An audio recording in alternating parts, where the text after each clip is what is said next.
রাজ্যে অবৈধ অনুপ্রবেশ বন্ধনে শুক্রবার সকালে ফের বাংলাদেশি মহিলা ও একজন ভারতীয় দালালকে আটক করেছে আগরতলা জিআরপি থানার পুলিশ। ধৃতরা হলো দীপু ঘোষ এবং আশা দাস। জানা যায়, গোপন খবরের ভিত্তিতে আগরতলা রেল স্টেশন থেকে তাদের আটক করে থানায় নিয়ে আসা হয়। তাদের বিরুদ্ধে মামলা নিয়ে আদালতে পেশ করা হয়েছে বলে জানান জিআরপি থানার ওসি। সংবাদ মাধ্যমকে প্রতিক্রিয়া দিতে গিয়ে জিআরপি থানার ওসি এই বিষয়ে বিস্তারিতভাবে আরো কি বলেছেন শুনুন।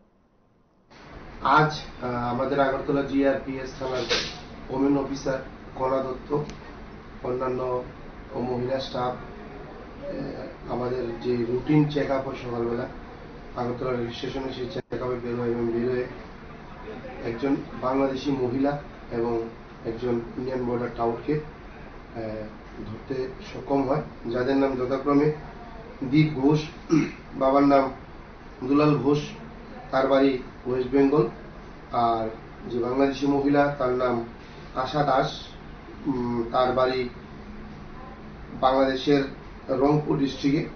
তো পরবর্তী সময় তাদেরকে ডিটেইন করে আমাদের থানাতে আনা হয় এবং ওই ওমেন অফিসার একটি কমপ্লেন দেয়। কমপ্লেনের বেসিসে আমরা একটি এফআইআর রেজিস্টার করি তাদের বিরুদ্ধে এবং তাদেরকে বর্তমানে আজকে আমরা আদালতে প্রেরণ করছি।